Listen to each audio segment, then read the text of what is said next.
Daniel, capítulo 1. Era o 3º ano do reinado de Joaquim em Judá, quando o rei Nabucodonosor da Babilônia declarou guerra a Jerusalém e sitiou a cidade. O Senhor entregou o rei Joaquim de Judá nas mãos dele, com alguns utensílios do templo de Deus. Nabucodonosor levou o rei e os utensílios para a casa do tesouro do seu Deus, na terra da Babilônia, a antiga Sinear. O rei ordenou a Aspenaz, chefe de pessoal do palácio, que escolhesse alguns israelitas da família real e da nobreza, jovens que fossem saudáveis e de boa aparência, inteligentes e de boa formação, de potencial para cargos de liderança no governo, gente de elite, e lhes ensinasse a língua e a cultura da Babilônia. O rei ordenou também que servissem a eles o mesmo cardápio do rei.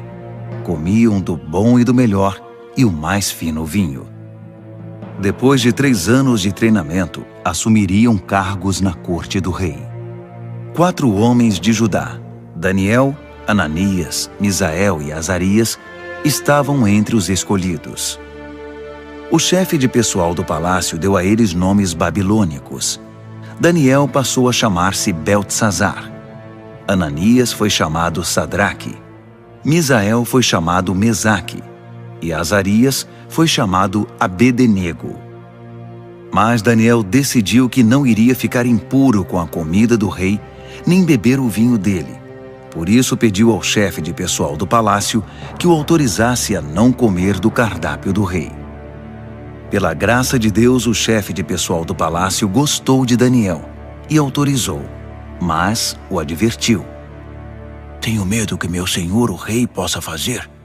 Foi ele quem determinou esse cardápio. E se perceber que vocês não estão saudáveis como os outros, vai pedir minha cabeça. E então Daniel apelou ao responsável que havia sido designado pelo chefe de pessoal do palácio para cuidar dele, de Ananias, Misael e Azarias. Faça uma experiência conosco por 10 dias. Traga apenas vegetais e água. Depois nos compare com os jovens que se alimentam do cardápio do rei e tome sua decisão. O responsável por eles concordou e os alimentou com vegetais e água durante 10 dias. Ao final dos 10 dias, eles tinham aparência melhor e pareciam mais saudáveis que todos os outros. Assim, o responsável continuou a dispensá-los da comida e da bebida do cardápio do rei e servia-lhes apenas vegetais. Deus deu a esses 4 jovens conhecimento e habilidades em todas as áreas, tanto teórica quanto prática. Além disso, Daniel tinha o dom de interpretar todo tipo de visões e sonhos. Ao final do tempo determinado pelo rei para o treinamento, o chefe de pessoal do palácio os levou para a presença de Nabucodonosor. Quando os entrevistou, o rei os achou muito melhores que todos os outros. Ninguém estava tão bem quanto Daniel, Ananias, Misael e Azarias. E assim eles assumiram suas responsabilidades na corte do rei. Sempre que o rei os consultava sobre qualquer assunto, teórico ou prático, eles se mostravam 10 vezes melhores que todos os magos e encantadores do reino juntos. Daniel continuou no serviço do rei até o 1º ano do reinado do rei Ciro. Daniel, capítulo 2. No 2º ano do seu reinado, o rei Nabucodonosor teve alguns sonhos que o estavam deixando maluco, tanto que ele nem conseguia mais dormir. Chamou então todos os magos, encantadores, feiticeiros e astrólogos da Babilônia para que interpretassem seus sonhos. Quando estavam todos na presença do rei, ele disse: Tive um sonho e não consigo tirá-lo da cabeça. Não vou conseguir dormir até saber o que significa. Os astrólogos, falando em aramaico, disseram: Que o rei viva para sempre. Conte-nos os sonhos e vamos interpretá-lo. O rei respondeu: Meu decreto é este. Se vocês não conseguirem me dizer qual é o sonho e me dar a interpretação, vou fazer picadinho de vocês e destruir suas casas. Mas se me contarem o sonho e derem a interpretação, Vou encher vocês de presentes e serão muito honrados. Então, digam-me qual foi o sonho e me deem a interpretação. Eles responderam: Vossa Majestade, por favor, conte-nos o sonho. Então daremos a interpretação. Mas o rei disse: Eu sei o que vocês estão tentando fazer. Vocês só querem ganhar tempo. Sabem que estão numa enrascada, e se não conseguirem me contar o sonho, estarão numa fria. Estou até vendo. Vocês vão inventar uma história qualquer e me enrolar até que eu mude de ideia. Nada disso. Primeiro me contem o sonho, e então vou saber se são capazes de me dar a interpretação ou se estão só me enrolando. Os astrólogos responderam: Ninguém em nenhum lugar do mundo pode fazer o que o rei está pedindo. E nenhum rei jamais pediu uma coisa dessas a nenhum mago, encantador ou astrólogo. O que Vossa Majestade está pedindo é impossível, a não ser que algum deus o revele. E os deuses não vivem no meio de gente como nós. A resposta deixou o rei furioso. Ele perdeu a paciência e ordenou que todos os sábios da Babilônia fossem executados. A sentença de morte foi anunciada, e Daniel e seus amigos estavam entre os condenados à morte. Enquanto Arioque, chefe da guarda real, fazia os preparativos para a execução, Daniel sabiamente chamou-o de lado e lhe perguntou o que estava acontecendo. Por que o rei deu uma ordem como essa, tão de repente? Arioque explicou a razão de tudo, e Daniel foi procurar o rei, pedindo um pouco de tempo para que pudesse interpretar o sonho. Daniel foi para casa e contou a seus amigos, Ananias, Misael e Azarias, o que estava acontecendo. Ele pediu que orassem ao Deus dos céus por misericórdia, para solucionar o mistério, e assim poderem escapar da morte.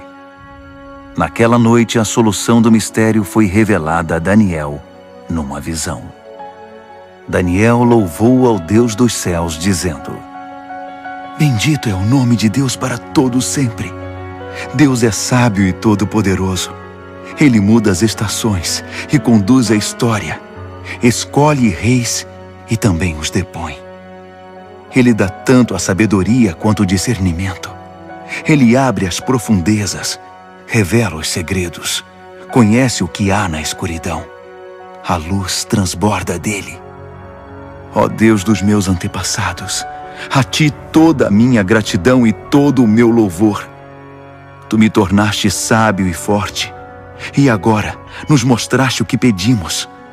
Tu resolveste o mistério do rei. Assim Daniel voltou a falar com Arioque, o encarregado da execução. Ele disse: Cancele a execução. Leve-me ao rei. Eu vou interpretar o sonho dele. Arioque não perdeu um minuto.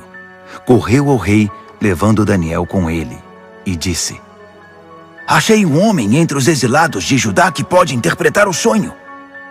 O rei perguntou a Daniel, cujo nome babilônico era Beltesazar: Você tem certeza de que pode fazer isto? Contar o sonho e interpretá-lo? Daniel respondeu ao rei: Nenhum homem pode decifrar o mistério do rei, quem quer que seja, sábio, encantador, mago ou astrólogo. Mas há um Deus no céu que revela os mistérios, e ele me revelou. Ele está mostrando ao rei Nabucodonosor o que vai acontecer no futuro. Este é o sonho que o rei teve, a visão que encheu sua mente. Enquanto Vossa Majestade estava deitado na cama, ó rei, vieram ideias sobre o que vai acontecer no futuro. Aquele que revela mistérios mostrou ao rei o que vai acontecer. Mas a interpretação foi dada por meu intermédio, não porque eu seja mais sábio que qualquer outra pessoa, mas para que o rei saiba o que significa e entenda o que sonhou. O que viu, ó rei, foi uma enorme estátua em pé na sua frente, muito impressionante, mas também apavorante. A cabeça da estátua era de ouro puro, o peito e os braços eram de prata, o ventre e os quadris eram de bronze, as pernas eram de ferro, e os pés eram uma mistura de barro com ferro. Enquanto você estava olhando para a estátua, uma pedra que se soltou por si só da montanha, sem que ninguém o fizesse, atingiu a estátua, esmigalhando os pés de ferro e barro. Então tudo desmoronou e ficou em pedaços.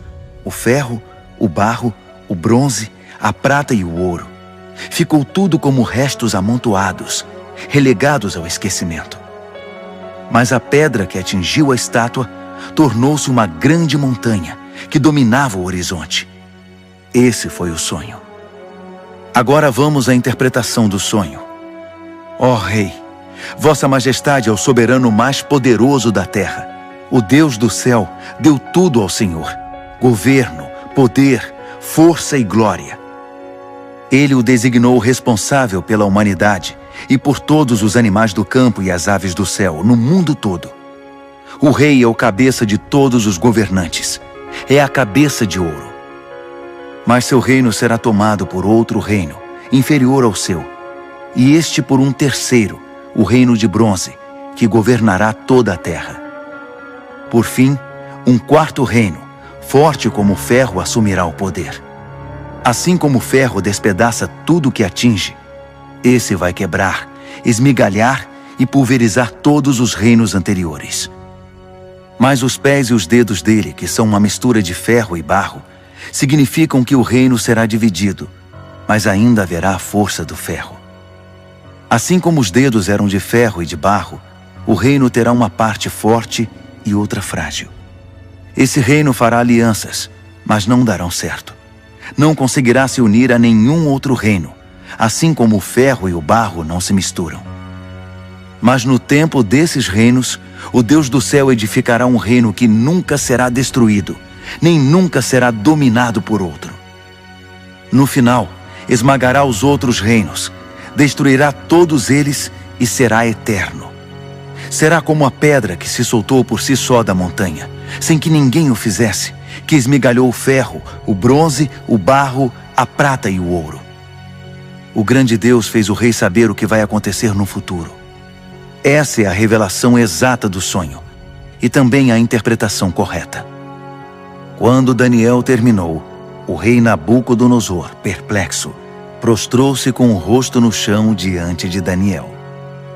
Ele ordenou uma oferta de sacrifícios e de incenso em honra a Daniel e declarou: Seu Deus realmente é o Deus de todos os deuses, o Senhor de todos os reis, e Ele revela todos os mistérios.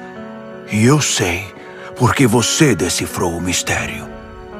Então o rei promoveu Daniel a um elevado cargo no reino. Encheu-o de presentes e o empossou como governador de toda a província da Babilônia e chefe de todos os sábios da Babilônia. A pedido de Daniel, o rei designou Sadraque, Mesaque e Abednego para postos administrativos em toda a Babilônia, enquanto Daniel permaneceu no palácio real. Daniel, capítulo 3. O rei Nabucodonosor construiu uma estátua de ouro com 27 metros de altura e 2,70 metros de largura. Ele a ergueu na planície de Dura, na província da Babilônia. Em seguida ordenou a todos os líderes importantes da província que comparecessem à cerimônia de dedicação da estátua. Todos vieram para a cerimônia e tomaram seus lugares diante da estátua que Nabucodonosor havia erguido. Um arauto apareceu e proclamou em voz alta: Atenção, todos! Ouçam vocês de todas as raças, cores e crenças! Quando ouvirem o som da trombeta, do pífaro, da cítara, da harpa, do saltério e da flauta dupla, dobrem os joelhos e adorem a estátua de ouro que o rei Nabucodonosor ergueu. E quem não se ajoelhar, não adorar a estátua, não importa quem seja, será lançado imediatamente na fornalha.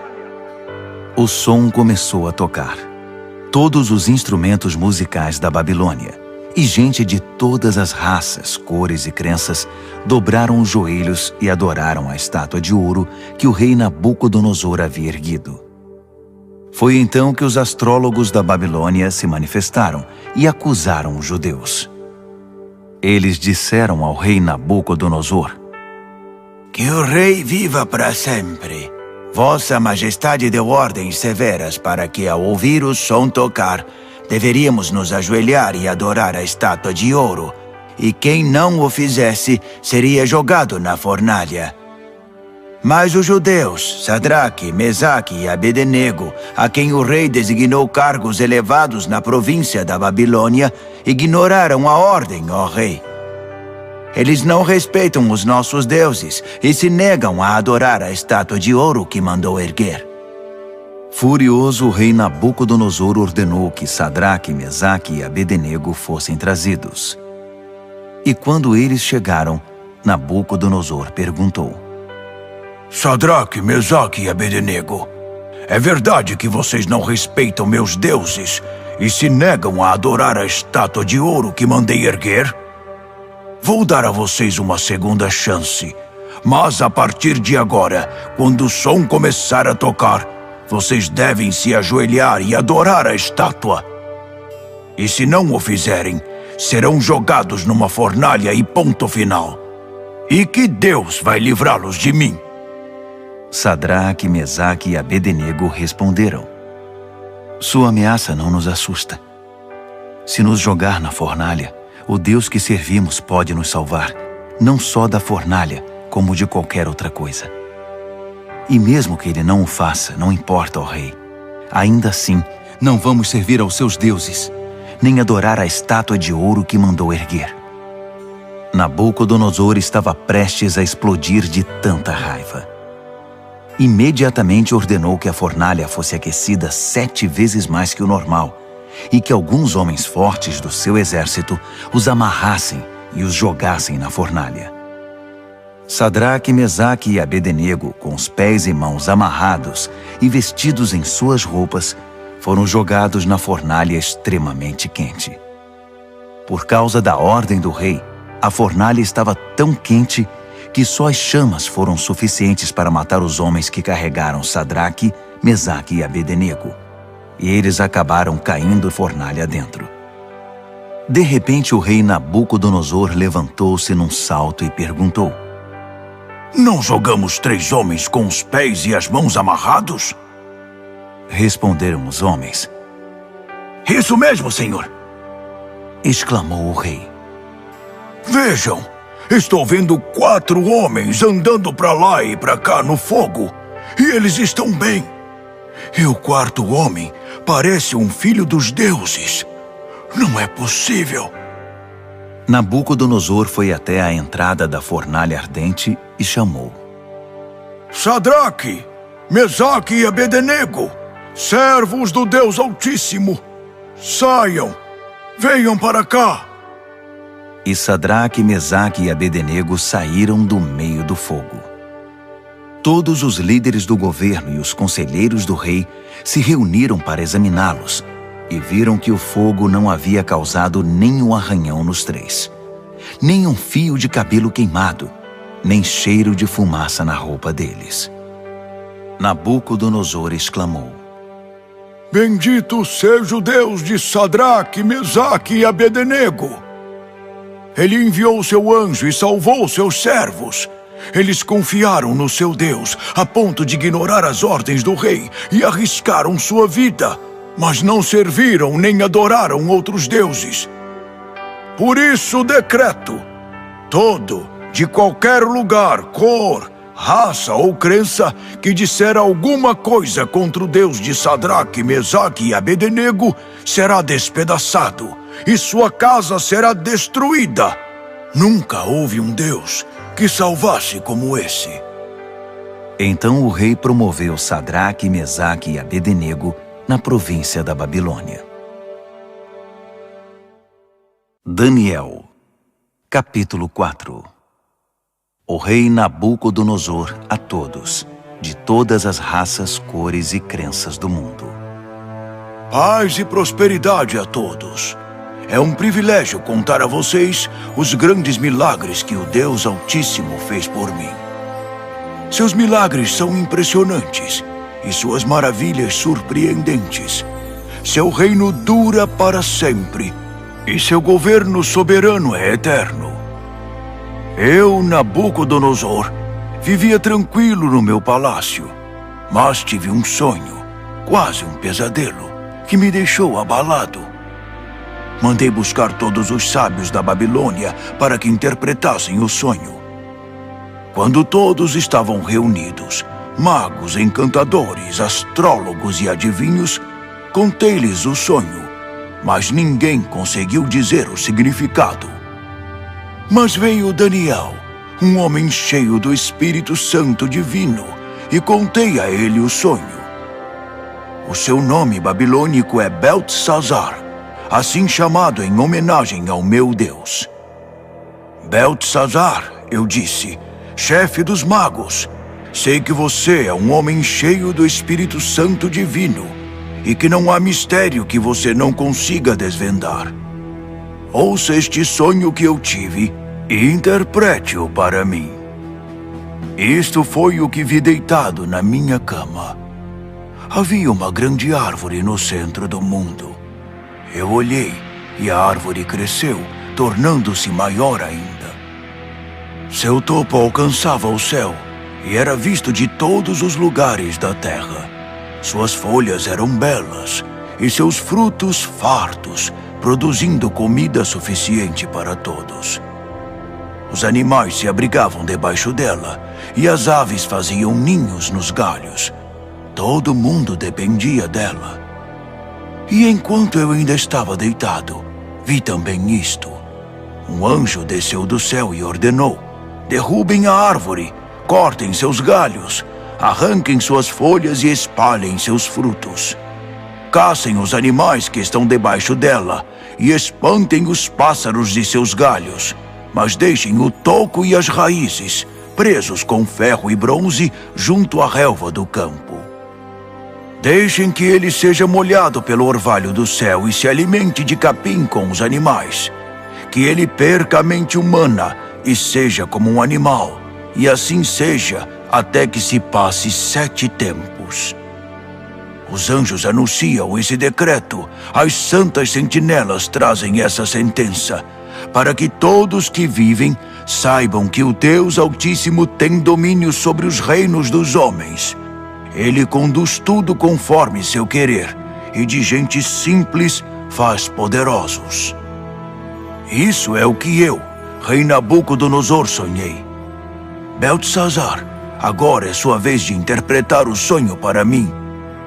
Ninguém entre os sábios da Babilônia conseguiu ver sentido algum nele, mas tenho certeza de que você pode interpretá-lo, pois é cheio do Espírito Santo divino. Daniel, Beltesazar, ficou tão apavorado por um momento que nem conseguia falar. Disse o rei: Beltesazar, fique calmo. Não deixe que o sonho e a interpretação o assustem. Disse Beltesazar: meu senhor, gostaria que esse sonho fosse sobre seus inimigos e a interpretação para seus adversários. A árvore que você viu e que cresceu e ficou tão alta que o topo alcançava o céu, visível dos 4 cantos da terra. A árvore de folhagem viçosa e fartos frutos, suficiente para todos. A árvore sob a qual os animais buscavam refúgio e na qual as aves faziam seus ninhos. É o Senhor, ó Rei. Vossa Majestade é a árvore. Você cresceu e ficou forte. Sua Majestade atinge o céu e seu governo se estende aos 4 cantos da terra. E os anjos que desciam do céu proclamando: derrubem a árvore, destruam-na, mas deixem o toco e suas raízes na terra, presos com ferro e bronze junto à relva do campo. Deixem que ele seja molhado pelo orvalho do céu e que se alimente de grama com os animais durante 7 tempos. Isso, ó Rei, também se refere ao Senhor. Significa que o Deus Altíssimo proclamou uma sentença contra o rei. Será tirado do convívio dos homens e viverá com os animais. Se alimentará de capim como os bois e se molhará com o orvalho do céu. Isso durará 7 tempos, e o Senhor aprenderá que o Deus Altíssimo tem o domínio dos reinos dos homens e conduz tudo conforme seu querer. A parte sobre o toco da árvore e suas raízes que são deixados, significa que seu reino ainda será devolvido, depois que o Senhor reconhecer que é Deus quem tem domínio sobre tudo. Portanto, ó rei, aceite meu conselho. Abandone seus pecados e comece a viver diferentemente. Deixe essa vida de maldades, viva com justiça e cuide dos necessitados e desamparados. Só assim o Senhor continuará a viver tranquilo. Tudo isso aconteceu ao rei Nabucodonosor. Passados apenas 12 meses, ele estava andando pela sacada do palácio real na Babilônia e, de repente, exclamou orgulhoso: Olhe para tudo isto. É a grande Babilônia. E eu a construí sozinho, como capital do meu reino para minha honra e glória. Assim que as palavras saíram da sua boca, ouviu-se uma voz do céu: Esse é o decreto contra você, rei Nabucodonosor. Seu reino foi tomado de você. Você será tirado do convívio dos homens, viverá com os animais do campo e comerá capim como boi. A sentença é para 7 tempos, o suficiente para você aprender que o Deus Altíssimo tem domínio sobre os reinos dos homens e põe no trono quem ele quer. Isso aconteceu imediatamente. Nabucodonosor foi tirado da convivência dos homens, comeu capim como boi e se molhou com o orvalho do céu. Seu cabelo cresceu como as penas da águia, suas unhas como as garras do falcão. Ao final daquele período, eu, Nabucodonosor, olhei para o céu, recobrei o juízo e bendisse o Deus Altíssimo, agradecendo e glorificando ao Deus que vive para sempre. Seu domínio dura para sempre, seu reino nunca será decadente. A vida na terra é insignificante. Deus faz tudo conforme seu querer. Ninguém pode opor-se à sua vontade, ninguém pode questioná-lo ou desafiá-lo. Ao mesmo tempo em que recobrei o juízo, recuperei a majestade e a glória do meu reino. Todos os líderes e gente importante vieram me ver. Fui restabelecido como rei no meu reino e me tornei maior que antes. E é por isso que eu, Nabucodonosor, canto e louvo ao Rei do céu. Tudo o que ele faz é justo, e ele o faz da maneira certa. Ele sabe como tratar gente orgulhosa e tem o poder para torná-los humildes. Daniel, capítulo 5. O rei Belsazar convidou 1000 de seus nobres para um grande banquete. O vinho era muito bem servido. Então Belsazar, que já estava alto por causa do vinho, ordenou que as taças de ouro e prata que seu pai Nabucodonosor havia tomado do templo de Deus em Jerusalém fossem trazidas para que ele, seus nobres, suas mulheres e concubinas pudessem beber nelas. Quando as taças de ouro e prata foram trazidas, o rei, os nobres e aquelas mulheres começaram a usá-las. Beberam seu vinho e, já bêbados, louvaram seus deuses de ouro, prata, bronze, ferro, madeira e pedra. Naquele exato momento, os dedos de uma mão humana apareceram e começaram a escrever na parede rebocada do palácio, na parte mais iluminada. Quando o rei viu a mão escrevendo na parede, ficou pálido, muito assustado. Suas pernas ficaram bambas, tremiam sem parar, e os joelhos batiam um no outro. Ele gritou para que chamassem os encantadores, os astrólogos e os adivinhos, e prometeu: Quem conseguir ler esta escrita na parede e me disser o que significa, será famoso e rico. Ganhará um manto de púrpura e uma bela corrente de ouro, e será o terceiro mais importante do reino. Todos tentaram, mas ninguém conseguiu enxergar um sentido nas palavras escritas na parede. Ninguém conseguia entender o que estava escrito, muito menos interpretá-lo. Então o rei ficou apavorado, pálido, em completo estado de choque. Os nobres também estavam em pânico. A rainha soube que o rei e os nobres estavam em estado de choque e veio ao salão do banquete. Ela disse: "Que o rei viva para sempre. Não se assustem, não fiquem aí sentados pálidos desse jeito. Há um homem no reino que é cheio do Espírito Santo divino. Durante o reinado do seu pai, ele ficou conhecido pelo seu brilho intelectual e por sua sabedoria espiritual.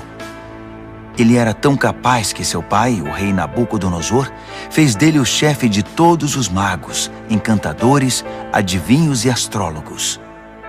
Não havia ninguém como ele. Ele conseguia fazer qualquer coisa: interpretar sonhos, decifrar mistérios, explicar enigmas. Seu nome é Daniel, mas o rei mudou o nome dele para Beltesazar. Mande chamar Daniel. Ele vai ler o que está escrito aí." Assim Daniel foi chamado.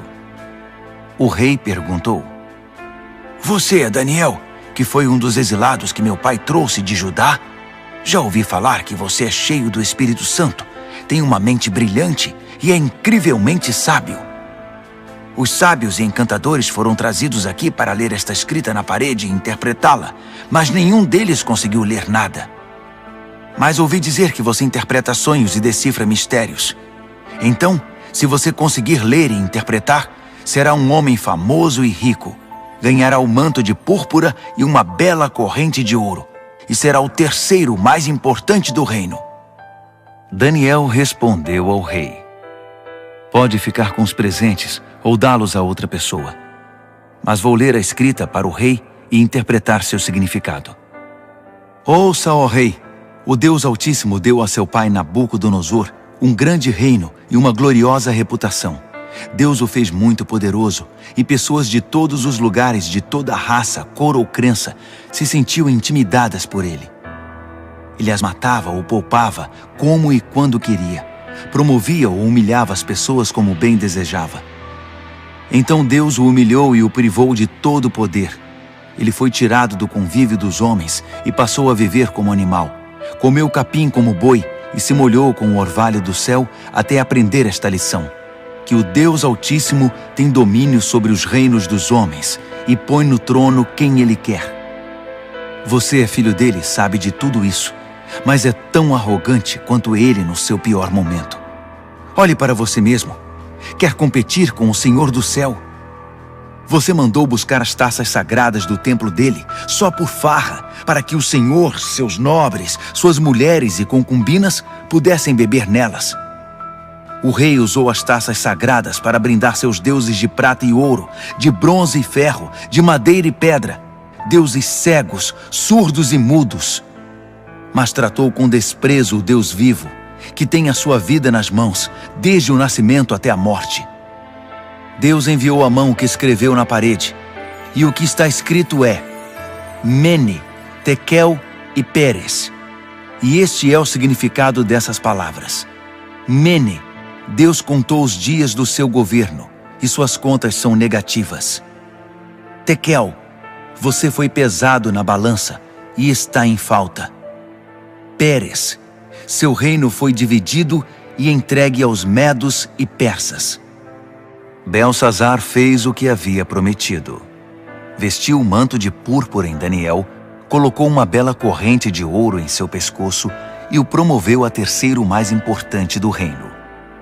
Naquela mesma noite, o rei Beltesazar da Babilônia foi morto.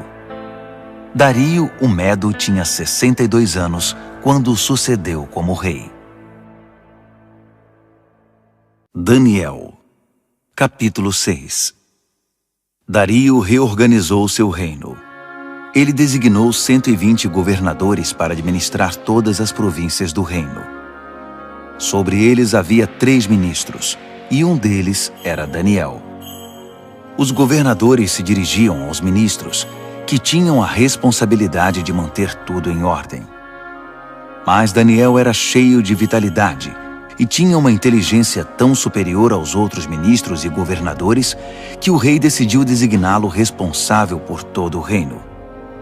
Os ministros e governadores se reuniram para ver se descobriam algum ponto fraco de Daniel que pudesse usar contra ele, mas não conseguiram nada. Ele era exemplar e absolutamente confiável. Não conseguiram achar nenhuma evidência de negligência ou má conduta. Após inúmeras tentativas, desistiram e disseram: Nunca vamos descobrir nada contra esse Daniel, a não ser que inventemos alguma acusação e tramemos algo contra ele. Assim, os ministros e governadores tramaram contra ele e foram ao rei dizer: Rei Dario, que viva para sempre! Nós, ministros, governadores e todos os principais oficiais, nos reunimos e concordamos em que o rei deveria promulgar o seguinte decreto: durante os próximos 30 dias, ninguém deve orar a nenhum outro deus ou homem exceto ao rei. Qualquer um que desobedecer será lançado na cova dos leões. Promulgue esse decreto, ó rei, e assine-o, para que seja revogável, com inscrição em pedra, conforme todas as leis dos medos e dos persas. E o rei Dario assinou o decreto. Daniel soube que esse decreto havia sido promulgado, mas continuou a orar como sempre fazia. Sua casa tinha janelas no andar de cima, voltadas para Jerusalém. 3 vezes ao dia, ele se ajoelhava ali em oração, agradecendo e louvando a Deus. Os conspiradores vieram e o viram orando, pedindo a ajuda de Deus. Imediatamente foram ao rei e o lembraram do decreto. O rei não assinou uma lei proibindo qualquer pessoa de orar a qualquer deus ou homem, exceto ao rei durante 30 dias? E qualquer pessoa que fosse apanhada fazendo isso seria jogada na cova dos leões? O rei confirmou. Com certeza, como inscrição em pedra, conforme todas as leis dos medos e dos persas. Então eles disseram: Daniel é um dos exilados judeus. Ignora sua ordem e desafia sua lei. Ele ora 3 vezes ao dia. O rei ficou desconcertado e tentou de todas as formas livrar Daniel da complicação em que o havia colocado. Ele pensou nisso o dia todo. Mas os conspiradores voltaram. Lembre-se, ó rei, é uma lei conforme todas as leis dos medos e dos persas. Irrevogável. O rei cedeu e ordenou que Daniel fosse trazido e jogado na cova dos leões. Mas ele disse a Daniel: Seu Deus, a quem você é tão leal, vai livrar você desta situação. Uma pedra foi colocada sobre a entrada da cova. O rei selou a pedra com seu anel e com os anéis de todos os seus nobres, porque não podia ser revogado. O rei voltou para o palácio, mas não comeu nem conseguiu dormir. Passou a noite preocupado. Ao romper do dia, ele se levantou e foi depressa à cova dos leões. Quando chegou perto, chamou o aflito: Daniel, servo do Deus Altíssimo! Será que seu Deus, a quem você serve tão fielmente, livrou você dos leões? Daniel respondeu: Que o rei viva para sempre! Meu Deus enviou seu anjo que fechou a boca dos leões para que não me fizessem nenhum mal. Fui considerado inocente diante de Deus e também diante do Senhor, ó rei, pois não fiz mal algum ao Senhor. Quando o rei ouviu essas palavras, ficou muito feliz. Ele ordenou que Daniel fosse retirado da cova. Depois que ele saiu, verificou-se que não havia nenhum arranhão sequer. Ele havia confiado em seu Deus. Então o rei ordenou que os conselheiros que tinham conspirado contra Daniel fossem jogados na cova dos leões, com suas mulheres e filhos. Antes mesmo de chegar ao fundo da cova, os leões já os agarraram e os despedaçaram. O rei Dario divulgou esta proclamação a todos na terra, de qualquer raça, cor e crença. A paz esteja com vocês. Muita paz. Decreto que o Deus de Daniel seja adorado e temido em todo o meu reino. Ele é o Deus vivo e permanece para sempre. Seu reino nunca é destruído. Seu governo continua eternamente. Ele é o Salvador e o Redentor. Ele realiza milagres impressionantes nos céus e na terra. Ele livrou Daniel do poder dos leões. Daniel foi muito bem tratado no restante do reinado de Dario e também no reinado seguinte, de Ciro, o persa.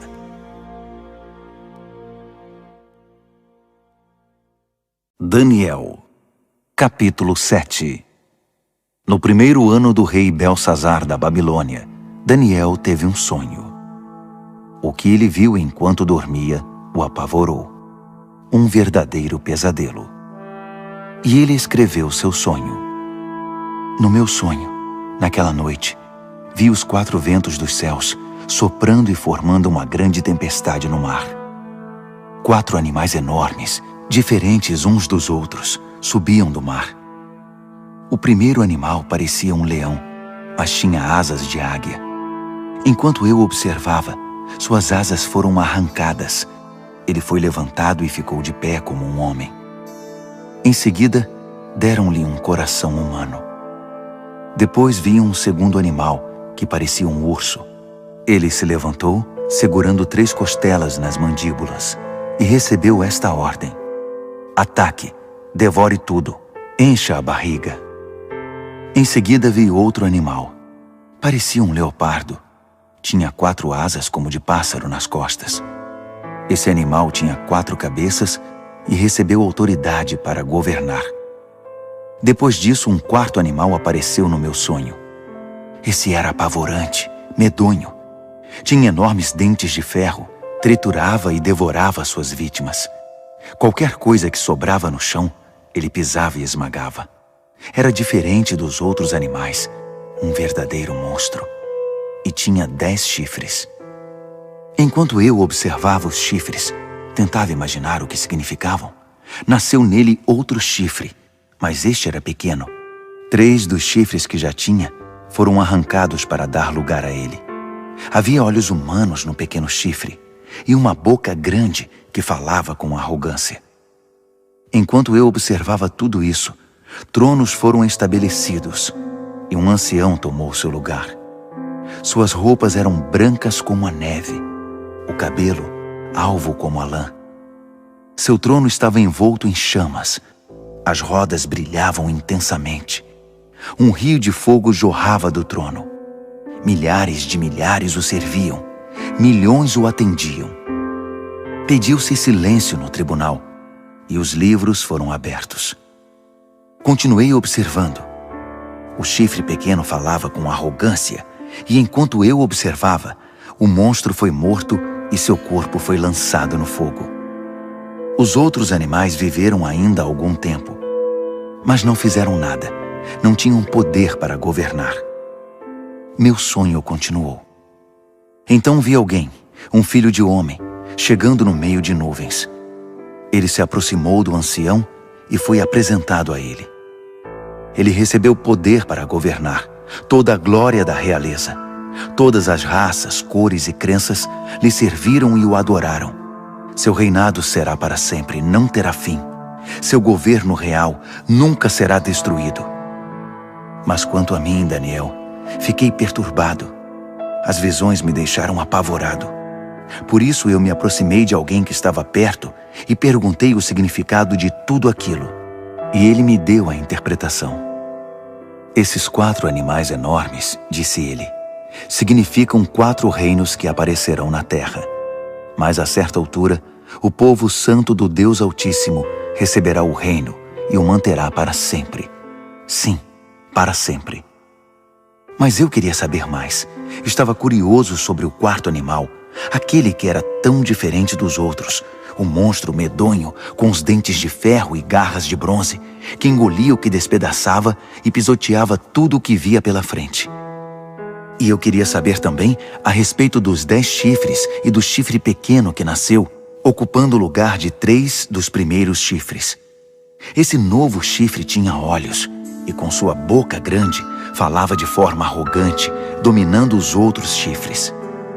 Observei que esse chifre fazia guerra contra o santo povo de Deus e levava vantagem sobre eles. Mas o ancião interveio e decidiu a favor do povo do Deus Altíssimo. No final, o povo santo de Deus assumiu o controle do reino. A pessoa que estava perto de mim explicou: o quarto animal é o quarto reino que aparecerá na terra.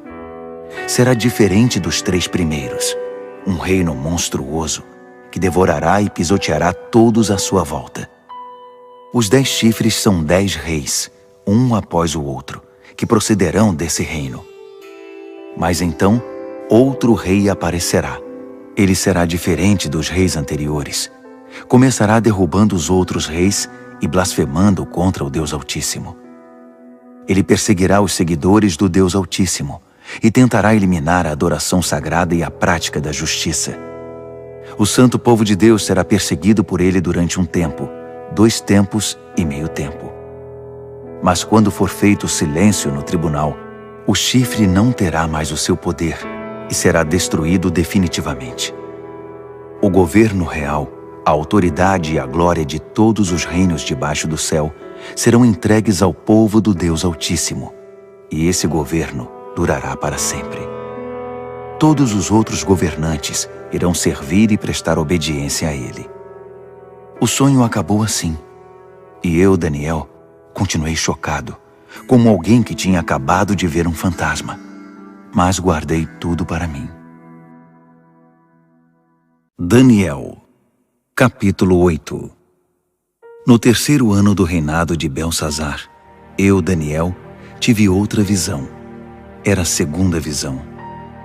Nessa visão, eu me vi em Suzã, a capital da província de Elão, diante do canal Ulai. Ao olhar em volta, fiquei surpreso de ver um carneiro diante de mim. O carneiro tinha 2 chifres enormes, um maior que o outro, mas o chifre maior foi o último a aparecer. Fiquei observando enquanto o carneiro avançava, primeiro para o oeste, depois para o norte e então para o sul. Nenhum animal conseguia enfrentá-lo. Ele fazia o que queria e, todo arrogante, posava de rei dos animais.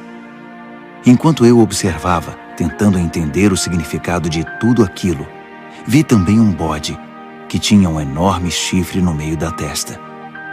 Ele vinha do oeste e percorreu toda a terra, sem tocar o solo uma única vez.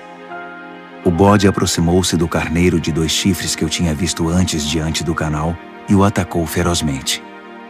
Observei enquanto ele, louco de raiva, atacava o carneiro. A violência era tanta que ele lhe quebrou os 2 chifres. O carneiro não conseguiu resistir. O bode o derrubou e o pisoteou. Nada pôde salvar o carneiro. Então o bode tornou-se cada vez mais arrogante, e no auge do poder, seu chifre imenso se quebrou, e 4 outros chifres enormes surgiram no lugar, apontando para o norte, o sul, o leste e o oeste. De um desses grandes chifres surgiu outro chifre pequeno, mas o seu poder cresceu até atingir o sul e o leste, e a querida terra prometida. Cresceu tanto que atingiu as estrelas, o exército celestial, e lançou algumas delas na terra e as pisoteou. Ele ousou até desafiar o poder de Deus, o príncipe do exército celestial. Ele acabou com a adoração diária e profanou o santuário. Como castigo pelos seus pecados, o santo povo de Deus também foi atacado por ele. O chifre desprezou a verdade de Deus. Extremamente arrogante, dominou tudo o que via pela frente. Naquele momento ouvi 2 anjos conversando. O primeiro perguntou: quanto tempo vai durar isso? Sem adoração diária, esse castigo devastador pelo pecado? E o povo de Deus e o santuário vão continuar sendo desprezados e pisoteados? O outro respondeu: um período de 2.300 tardes e manhãs. Então, o santuário será restaurado. Enquanto eu, Daniel, estava tentando encontrar um sentido no que via, uma figura humana apareceu diante de mim. Ouvi uma voz de homem que vinha do canal de Ulai e chamava: Gabriel, diga a este homem o que está acontecendo. Explique a visão a ele. Ele veio até mim, mas quando se aproximou, fiquei aterrorizado e me prostrei com o rosto em terra. Ele disse: Entenda que esta visão diz respeito ao final dos tempos. Assim que ele falou, eu desmaiei, com o rosto no chão. Mas ele me despertou e me levantou. Ele continuou: vou contar a você o que vai acontecer nos dias de juízo, pois haverá um fim para tudo isso.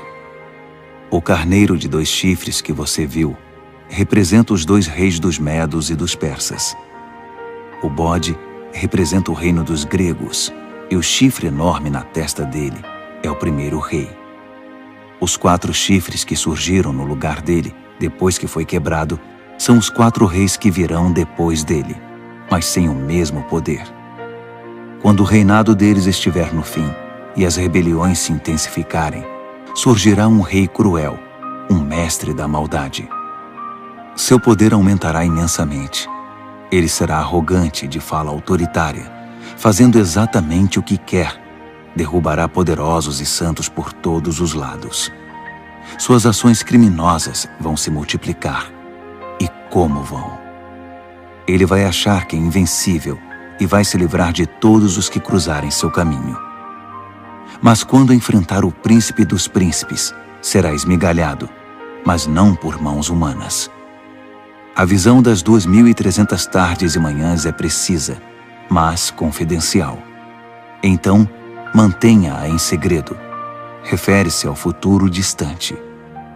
Eu, Daniel, acabado, esgotado por alguns dias, finalmente encontrei forças para voltar ao trabalho e tratar dos negócios do rei. Mas continuei apavorado com a visão, pois não conseguia entender coisa alguma. Daniel, capítulo 9. Dario, filho de Xerxes, da linhagem dos Medos, tornou-se rei da Babilônia. No primeiro ano do seu reinado, eu, Daniel, meditava nas Escrituras, e de acordo com a mensagem do Eterno ao profeta Jeremias, Jerusalém teria de ficar em ruínas durante 70 anos. Recorri ao Senhor Deus em busca de uma resposta. Orava com dedicação e sinceridade, jejuava, vestia pano de saco e me ajoelhava nas cinzas. Derramei meu coração e abri minha alma para o Eterno, meu Deus. Ó Senhor, grande e soberano Deus, Tu nunca falhas em cumprir a Tua aliança. Nunca desistes daqueles que Te amam e obedecem ao que ordenas. Mas nós pecamos de todas as formas possíveis. Cometemos pecados terríveis, fomos rebeldes, enganamos e pegamos atalhos para fugir dos Teus caminhos. Fizemo-nos de surdos diante dos Teus servos, os profetas, que pregaram Tua mensagem aos nossos reis e líderes, aos nossos pais e a todo o povo da terra. Tu fizeste tudo certo, Senhor, mas tudo que temos a apresentar é culpa e vergonha, todos nós, o povo de Judá, os cidadãos de Jerusalém, Israel no exílio e em todos os lugares por onde fomos espalhados, por ter Te traído. Ah, sim, fomos envergonhados publicamente, todos nós, nossos reis, líderes, pais, diante do mundo. Mas foi bem merecido, por causa do nosso pecado. A Tua compaixão é nossa única esperança, ó Senhor, o nosso Deus, porque na nossa rebeldia abrimos mão dos nossos direitos. Não prestamos atenção em Ti quando nos disseste como deveríamos viver, nem obedecemos ao ensinamento proclamado por Teus servos, os profetas.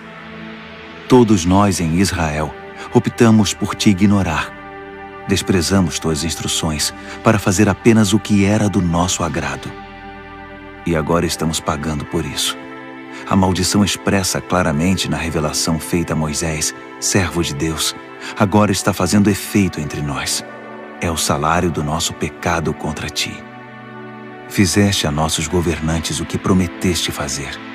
Trouxeste desgraça sobre nós em Jerusalém, a pior já registrada.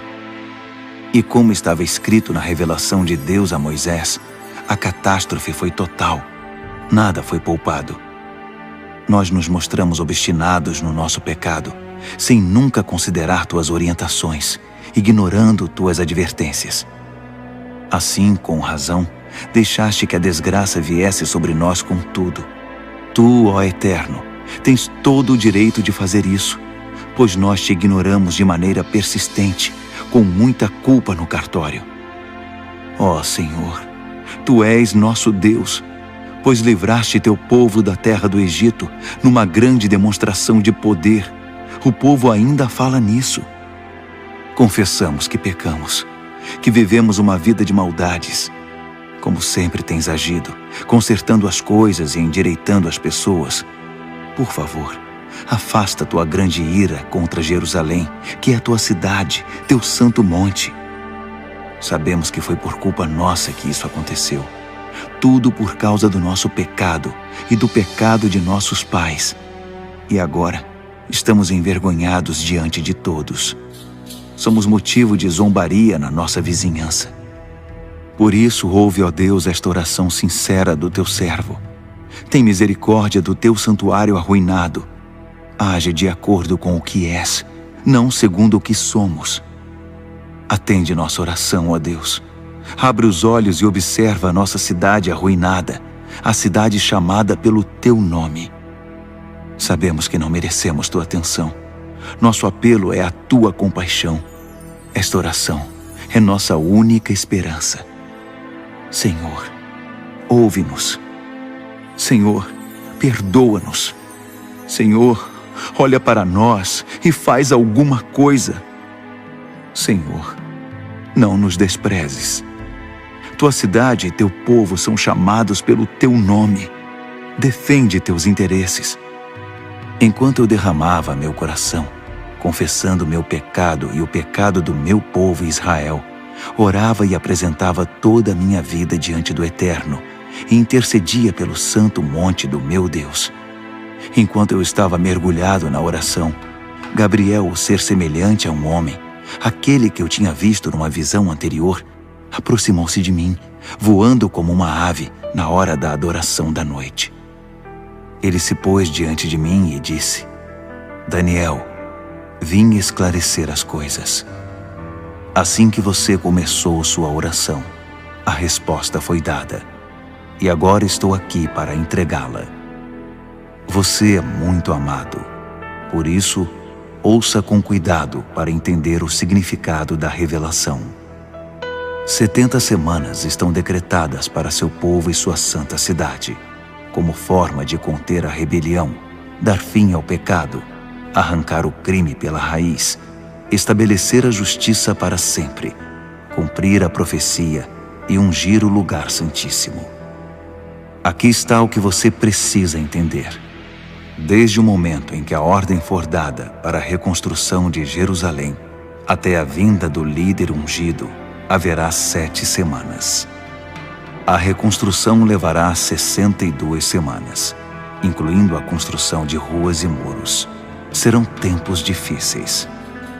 Depois das 62 semanas, o líder ungido será morto. É o seu fim. A cidade e o santuário serão arruinados pelo exército do novo líder que chegar. O fim virá de repente, como uma onda enorme. Haverá guerras até o fim, e a desolação estará na ordem do dia. Então, no período de 1 semana, ele fará muitas alianças importantes. Mas na metade dessa semana, ele acabará com a adoração e as orações. No lugar da adoração, irá se instalar a besta da profanação, que permanecerá ali até finalmente ser destruída. Daniel, capítulo 10. No 3º ano do reinado de Ciro, rei da Pérsia, uma mensagem veio a Daniel, cujo nome babilônico era Beltesazar. A mensagem era verdadeira e falava de uma grande guerra. Ele entendeu, pois seu significado veio por revelação. Durante aqueles dias, eu, Daniel, guardei luto por Jerusalém durante 3 semanas. Comi apenas comida simples, sem tempero, e não comi carne nem bebi vinho. Não tomei banho nem me barbeei até que tivessem passado as 3 semanas. No dia 24 do 1º mês, eu estava de pé diante do grande rio, o Tigre. Levantei os olhos e, para minha surpresa, vi um homem vestido de linho, com um cinto de ouro puro na cintura. Seu corpo brilhava como se fosse esculpido de pedra preciosa. A face era radiante e os olhos, vivos e penetrantes como tochas.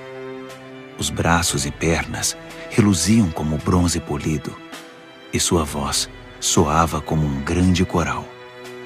Eu, Daniel, fui o único a vê-lo. Os homens que estavam comigo, embora não estivessem vendo, foram tomados de medo e correram para se esconder, temendo o pior. Quando fiquei sozinho depois dessa visão, abandonado pelos meus amigos, meus joelhos ficaram bambos e o rosto pálido, sem força nenhuma. Quando ouvi o som da sua voz, não resisti e desmaiei. Caí com o rosto no chão. Mas uma mão me tocou e me pôs sobre as mãos e os joelhos. Daniel, ele disse, homem de valor, Deus ama você demais. Levante-se e preste muita atenção à minha mensagem. Fui enviado para falar dela a você. Quando ele disse isso, eu me levantei, mas não conseguia parar de tremer. Fique tranquilo, ele continuou. Não tenha medo. Quando você decidiu se humilhar para receber entendimento, sua oração foi ouvida, e eu me dispus a vir até aqui. Mas fui impedido pelo anjo, que é o príncipe do reino da Pérsia, e isso me atrasou por 3 semanas. Mas Miguel, um dos anjos supremos, veio em meu socorro e ficou ali com o anjo, que é o príncipe da Pérsia. Estou aqui para ajudar você a entender o que vai acontecer com seu povo, pois a visão fala do futuro. Enquanto ele falava, fiquei só olhando para o chão. Não conseguia dizer nada. E fui surpreendido por algo parecido com uma mão humana que me tocou os lábios. Então abri a boca e comecei a falar. Quando vi, fiquei apavorado. Minhas pernas ficaram bambas. Eu não conseguia me mexer. Como é possível que eu, um humilde servo, fale com alguém como o Senhor? Estou completamente paralisado. Mal consigo respirar. Aquele ser, que parecia humano, me tocou outra vez e me deu forças. Ele disse, não tenha medo. Fique em paz. Você é amado demais. Tudo vai ficar bem. Tenha coragem. Seja forte. Enquanto ele ainda falava, veio-me coragem e retomei as forças. Então eu disse, pode falar, porque o Senhor me deu forças. Ele disse, você sabe por que vim aqui? Preciso voltar para lutar contra o anjo que é o príncipe da Pérsia. E depois que eu o tirar do caminho, chegará o anjo que é o príncipe da Grécia. Mas antes deixe-me contar a você o que está escrito no livro da verdade. Ninguém me ajuda na minha luta contra esses seres, a não ser Miguel, o anjo, que é o príncipe de vocês. Daniel, capítulo 11. Eu tenho ajudado da melhor maneira possível, desde o 1º ano do reinado de Dario, rei dos Medos. Mas agora deixe-me dizer como estão as coisas. Outros 3 reis da Pérsia aparecerão, e depois deles um 4º rei, que será muito mais rico que os outros. Quando ele achar que já tem poder suficiente, ganho com sua riqueza, declarará guerra contra o reino da Grécia. Nesse momento, aparecerá um rei poderoso, que dominará um enorme território e conduzirá tudo como bem entender. Mas no auge do seu poder, quando tudo estiver aparentemente bem, seu reino se dividirá em 4 partes, norte, sul, leste e oeste. Mas seus herdeiros não receberão nada. Não haverá continuidade do poder, pois outros o tomarão. Em seguida, o rei do sul se fortalecerá, mas um dos seus príncipes será mais forte que ele e governará um território ainda maior. Depois de alguns anos, os dois se tornarão aliados, e a filha do rei do sul se casará com o rei do norte para consolidar o acordo. Mas a influência dela enfraquecerá, e seu filho não sobreviverá. ela, seus servos, seu filho e seu marido serão traídos. Algum tempo depois, alguém da família real aparecerá e assumirá o trono. Ele assumirá o comando do exército, invadirá o norte e alcançará grande vitória.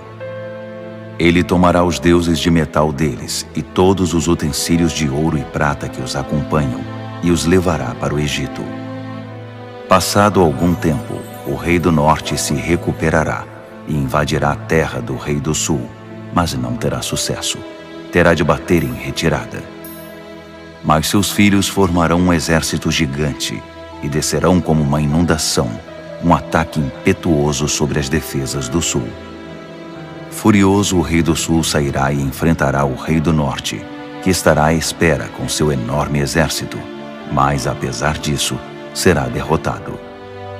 Enquanto os cadáveres são tirados do campo, o rei, com muita sede de sangue, sairá massacrando dezenas de milhares.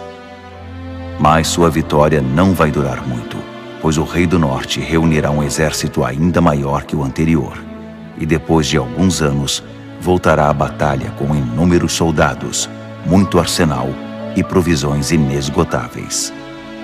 Naqueles dias, muitos outros se engajarão na batalha contra o rei do sul. Revoltosos do seu próprio povo, embriagados por sonhos de poder, se ajuntarão a eles, mas acabarão frustrados. Quando o rei do norte chegar, fará rampas de cerco e conquistará a cidade fortificada. Os exércitos do sul serão despedaçados diante dele. Nem mesmo suas famosas tropas de choque conterão o agressor. Ele entrará todo arrogante, como se fosse o dono de tudo. Ele se apossará da linda terra e se instalará aí. Depois, prosseguirá para ter controle total. Fará um tratado de paz e até dará sua filha em casamento ao rei do sul, parte de uma trama para destruí-lo de vez. Mas o plano será um fiasco, não será bem sucedido. Mais tarde, voltará sua atenção para as regiões costeiras e fará inúmeros prisioneiros. Mas um general intervirá e dará um basta às suas ameaças. Quem metia medo ficará amedrontado. Ele voltará para casa e passará a cuidar dos próprios negócios. Mas a essa altura já estará acabado e logo já não se ouvirá mais falar dele. Ele será sucedido por um perdedor, já com seu governo, sua reputação e sua autoridade em frangalhos. Por isso não durará muito, sairá da história rapidamente, sem nem mesmo ter lutado. Seu lugar será preenchido por um sujeito desprezado e desprezível. Mas ele surpreenderá todos, saindo como que do nada e se apossando do reino. Ele avançará como um rolo compressor, e até o príncipe da aliança será esmagado. Depois de negociar um cessar-fogo, ele violará as condições. Que traidor!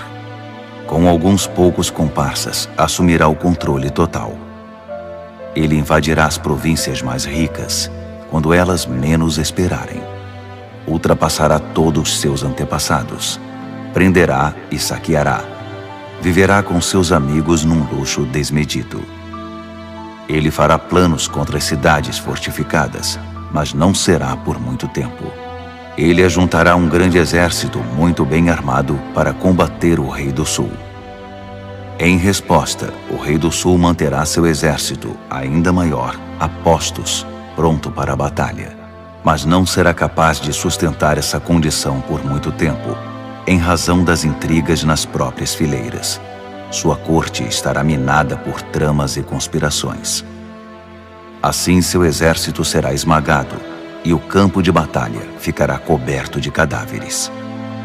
Os dois reis, ambos com planos maldosos um contra o outro, vão se sentar à mesa de conferências e negociarão seus engodos. Nada resultará desse tratado, que não passará de um emaranhado de mentiras. Mas ainda não é o fim. A história não acabou. O rei do norte irá para casa carregado de despojos, mas sua mente estará voltada para a destruição da Santa Aliança, enquanto estiver passando pela terra a caminho de casa. Um ano mais tarde, ele comandará nova invasão ao sul. Mas a segunda invasão não será como a primeira. Quando os navios romanos chegarem, ele dará meia volta e retornará para casa. Mas ao passar pela terra, seu ódio contra a Santa Aliança será despertado. Ele fará acordo com todos os que se dispuserem a trair a Santa Aliança, tomando o partido deles. Suas forças entrarão marchando e profanarão o santuário e a cidadela. Eles irão banir a adoração diária, substituindo-a pela besta da profanação. O rei do norte honrará os que traírem a Santa Aliança, corrompendo-os ainda mais com sua conversa sedutora. Mas os que forem leais a Deus tomarão posição firme a favor de Deus. Os que mantiverem o bom senso ensinarão o bem às multidões pelo exemplo. Eles serão submetidos a provas terríveis durante um certo período. Alguns serão mortos, outros queimados, alguns exilados, outros roubados. Quando a prova for muito difícil, receberão alguma ajuda, mas não muita. E muitos dos pretensos ajudadores se portarão com indiferença. A provação refinará e purificará os que mantiverem o bom senso e permanecerem leais, porque há ainda mais por vir. Enquanto isso, o rei do norte estará agindo sem impedimento. Ele se levantará a uma posição superior à de qualquer deus, e até mesmo ousará desafiar o Deus dos deuses. Por um tempo isso será tolerado, até que se complete esse tempo de juízo, pois o que foi decretado precisa ser cumprido. Ele não terá respeito algum pelos deuses dos seus antepassados, nem mesmo pelo Deus predileto das mulheres. Desprezando qualquer deus, o rei do norte se inchará de orgulho e se achará maior que todos eles. Ele chegará a ponto de desprezar o Deus dos santos, e no lugar em que Deus é adorado, colocará em exibição, com generoso ornamento de prata, ouro e pedras preciosas, um Deus novo, do qual nunca se ouviu falar. Marchando sob a bandeira desse Deus estranho, ele atacará as principais fortalezas. Promoverá todos os que seguirem esse Deus, dando a eles cargos importantes e recompensando-os com concessões de terras. Na conclusão dessa história, o rei do sul o enfrentará, mas o rei do norte se lançará contra ele como um furacão, com seus carros e cavalos e uma grande frota de navios, e varrerá tudo que estiver no seu caminho. Ao entrar na linda terra, as pessoas cairão diante dele como peças de dominó. Só Edom, Moabe e alguns amonitas escaparão. Ele vai avançar, dominando país após país. Nem o Egito escapará. Ele confiscará o ouro, a prata e todos os bens valiosos do Egito. Os líbios e os etíopes cairão com ele. Mas nesse momento, relatos perturbadores virão do norte e do leste e o farão entrar em pânico. Furioso, ele se apressará em suprimir a ameaça. Mas assim que armar suas tendas entre o mar Mediterrâneo e o Monte Santo, inúmeras tendas reais, ele encontrará seu fim. E não haverá uma alma viva por perto para ajudá-lo. Daniel, capítulo 12. Esse será o momento quando Miguel, o grande anjo, que é o príncipe defensor do seu povo, entrará em cena. Será um tempo de desgraça, a pior desgraça que o mundo já conheceu. Mas seu povo será salvo da desgraça, todos os que tiverem o nome escrito no livro. Uma grande multidão, composta daqueles que já morreram e foram sepultados, acordará. Alguns para a vida eterna, outros para a vergonha eterna. Homens e mulheres que viveram de forma sábia e justa brilharão como a noite sem nuvens, repleta de estrelas. E os que conduziram outras pessoas ao caminho certo brilharão como estrelas para sempre. Este é um relato confidencial, Daniel, para seus olhos e ouvidos somente. Mantenha-o em segredo. Guarde o livro fechado à chave até o final. Nesse ínterim, haverá uma busca frenética para se tentar entender o que está acontecendo. Enquanto eu, Daniel, ouvia tudo isso, apareceram 2 seres, um do lado do rio em que eu estava e o outro do outro lado. Um deles perguntou a um terceiro homem vestido de linho que estava acima das águas do rio: até quando vai continuar essa história intrigante? O homem vestido de linho, que estava acima das águas do rio, levantou as mãos para o céu. Ouvi quando ele jurou solenemente pelo Eterno que seria um tempo, 2 tempos e meio tempo, e que quando o opressor do povo santo fosse derrubado, a história chegaria ao seu final.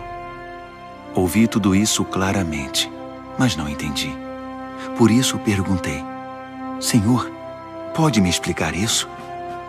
Continue a fazer o que está fazendo, Daniel. Ele disse: a mensagem é confidencial e será guardada a chave até o fim, até que tudo chegue à sua conclusão. O povo será purificado e renovado, mas os maus continuarão sendo maus, sem ter a menor ideia do que está acontecendo. Já os que viverem de forma sábia e justa entenderão tudo. A partir do momento em que a adoração diária for abolida do templo e a besta da profanação for introduzida no seu lugar, vão se passar 1290 dias. Abençoados os que persistirem pacientemente durante os 1335 dias. E você prossiga em sua jornada, sem ficar ansioso ou preocupado. Fique tranquilo.